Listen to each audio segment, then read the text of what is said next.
My name is Joyce Fossella, and I'm from the Lil'wat Nation here in British Columbia, Canada. I'm the Executive Director of Warriors Against Violence Society. Welcome to Warriors Against Violence Society and IRIS workshop dealing with access to justice for Indigenous, racialized, two-spirited, LGBTQ+, people with disabilities, barriers and promising practices. I'll just tell a bit about Warriors Against Violence Society. It began in 1998. It started with two men, my husband Joseph Fossella and the late Daniel Parker. Both had worked for a program for assaulted men called Change of Seasons program, dealing with men who were assaultive in their relationships. So they decided they would do that. They pounded the pavement, letting people know maybe that they needed a space 2 nights a week to deliver the program to men. And finally, it was Kawasa Neighborhood House that gave them the space and said, sure, it sounds like a good program. You can have it, 2 nights a week. They didn't have funds to pay for the rent, but Kawasa was kind enough to allow them to do that. That was in 1998. We're still here. First of all, for the men. That's how it started. But as the Aboriginal men came, they said, my partner, my spouse, my wife wants to know why there isn't a program for her. Well, they kept hearing this over and over. And we know that there are some programs out there for women. But I believe what these women meant was someplace they felt welcomed, where they felt comfortable, where they could share their stories. I think it's a unique program in that it delivers the program to both the perpetrator and the victim. They meet in the same room. And I know in mainstream society, this is a no-no, or it's not accepted. However, in our community, sometimes we know what works for us. I see out in our community sometimes, I see some of these people who were here 20 years ago, and they're still out there and they're happy, they're thriving in the community, and lots of times they will say, I'm so thankful for the program. This helped me and stopped me from being that person that I was. And so I hear these things often out there in the community.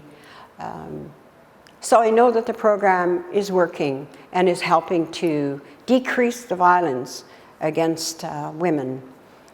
And many of them coming to the program, I find, to suffer from maybe FASD, and some of these people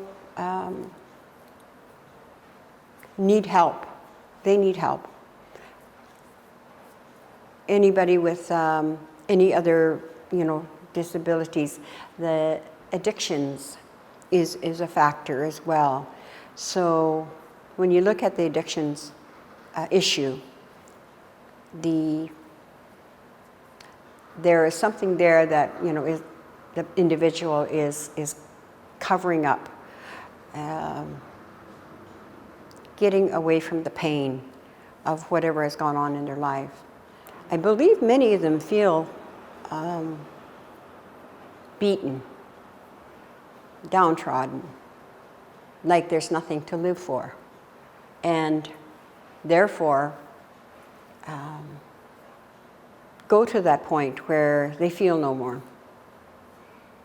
And unfortunately, many commit suicide.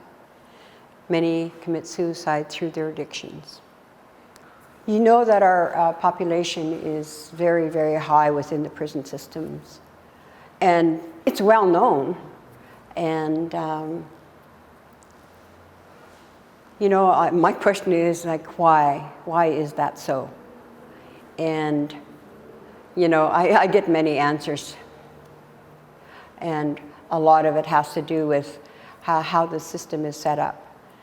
people with, you know, disabilities, mental health issues, FASD, you know, like it's a revolving door for them, you know, within the system. So that doesn't work. Having a community safe house, which I've talked to Iris about in the past, and have had some people come together about that, had a focus group on that. And people are in agreement that, yes, we need a community safe house. And when I say that, I mean a place where men can also go. Because in any violent circumstance, many times the man is asked to leave the home and he has no place to go. Goes to the bar, goes to his friends and family, who are mainly on his side in a way, and maybe he goes back and reoffends. Men need a place to go, even just to kind of cool down, calm themselves, refocus, and see, you know, where they're coming from, but also to have access to resources, to, you know, to have a place where they can stay for, you know, a couple of days. Even having a place that a family can stay is really important. And I'm hoping that, you know, it's one of those dreams we have, is to have a place where we can provide these services to the community to help stop the violence within our communities, within our homes. And yeah, it is a big dream, but I believe that it would be so beneficial and helpful to help to stop the violence. Grandmother's song?